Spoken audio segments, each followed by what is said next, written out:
ये क्वेश्चन तो बेटा तुम लोगों ने इसी वर्मा के बुक में भी देखा होगा और कईयों ने इसको सॉल्व भी किया होगा, है ना। अच्छा, कुछ बच्चे ऐसे भी होंगे आप लोगों में से जिन्होंने प्रॉब्लम तो सॉल्व कर लिए, ये पता हो गया कि प्रॉब्लम सॉल्व कैसे करना है, लेकिन आपने जो मेथड लगाया उसके पीछे का लॉजिक नहीं समझ पाए। तो हम अभी जो है इसको सॉल्व करेंगे, तो हम आपको कोशिश करेंगे कि वो लॉजिक आपको समझा दें, ठीक है। अच्छा, वो लॉजिक जब समझ जाएंगे तो उसके बेसिस पर इस तरह के जितने भी क्वेश्चंस बनाया जा सकते हैं या फिर इस आइडिया को किसी दूसरे क्वेश्चन में जोड़ा जा सकता है, वो सब आप समझ जाएंगे, सब आप कर लेंगे, ठीक। तो चलते हैं, स्टार्ट करते हैं। एज यूजुअल हम पहले क्या करेंगे, पहले क्वेश्चंस को पढ़ेंगे, उसके बाद समझेंगे, समझने के बाद एनालाइज करेंगे, उसके बाद तब सॉल्व करना स्टार्ट करेंगे, राइट। चलिए, क्वेश्चन क्या कहता है? क्वेश्चन कहता है 3 points are located at the vertices of an equilateral triangle whose side equals a. 3 points हैं जो एक इक्विलैटरल ट्रायंगल के वर्टिसेस पर लोकेटेड हैं और उस ट्रायंगल का जो साइड है ना, सारे के सारे साइड कितने हैं? ए के बराबर, ठीक।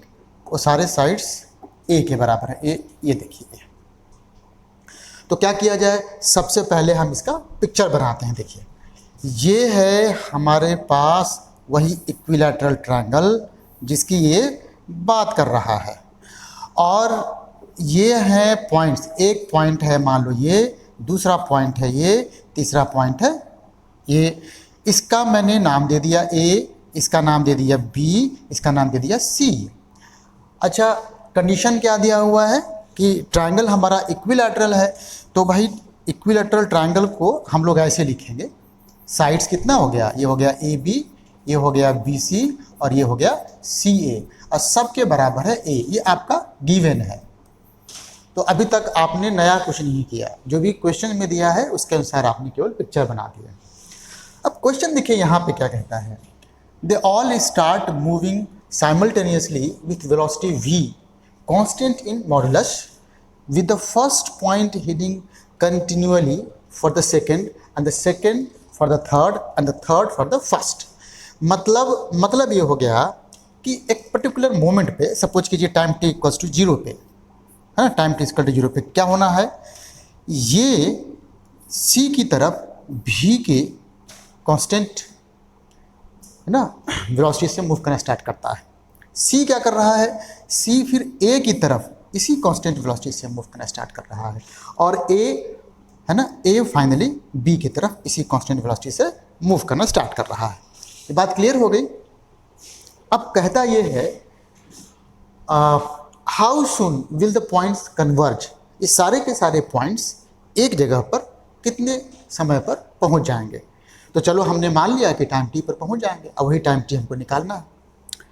अब देखो, इसको समझोगे कैसे। इसको समझने के लिए हम जो है, ये देखिए,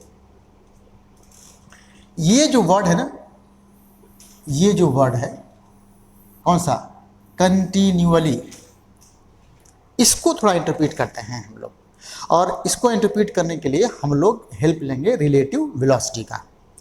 जरा ध्यान दीजिए, एक इमेजिन कीजिए एक सिचुएशन। उस सिचुएशन में आप क्या कर रहे हो कि आप सपोज करो इस पर बैठ गए, आप इस पर आके बैठ गए सी पर। अब क्या है, सी तो हमेशा से ए की तरफ पॉइंट करेगा। इसका मतलब जब आप बैठ जाओगे तो आपको ये फील होगा कि है ना, ए और सी के बीच जो इनिशियल जो लाइन था, मतलब जो ये था, ये फिक्स हो जाएगा। आप इसको इमेजिन करोगे, क्योंकि बिना इमेजिनेशन का ये आप इसको समझ नहीं पाओगे, ठीक।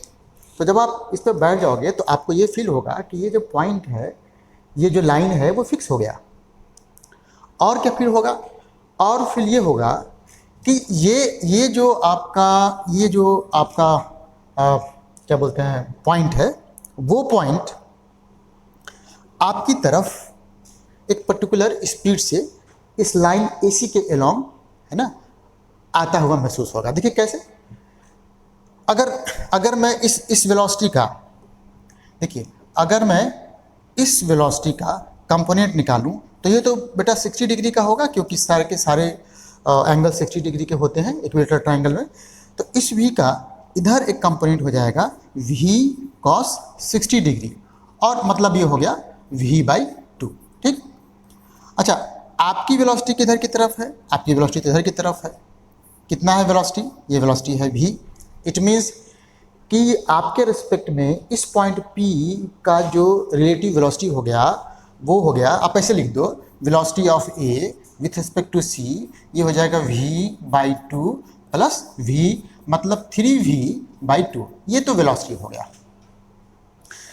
अब देखिए सिचुएशन कितना सिंपल सा हो गया। अब सिचुएशन ये हो गया कि अपने इस नए फ्रेम में मतलब जहाँ ऑब्जर्वर मीन्स कि हम लोग यहाँ पे अगर खड़े हैं तो हमें ये दिख रहा है कि ये पॉइंट मेरी तरफ इस लाइन के अलोंग इतने की स्पीड से चली आ रही है। तो टाइम निकालने के लिए क्या होगा फार्मूला? टाइम निकालने के लिए ये तो बिल्कुल uniform motion along straight line का केस हो गया। आपका हो गया डिस्टेंस कितना? डिस्टेंस हो गया a। अच्छा, स्पीड कितना आया? स्पीड आ गया 3v/2। ये 2 ऊपर चला जाएगा तो 2a/3v, ये आपका आंसर आ गया।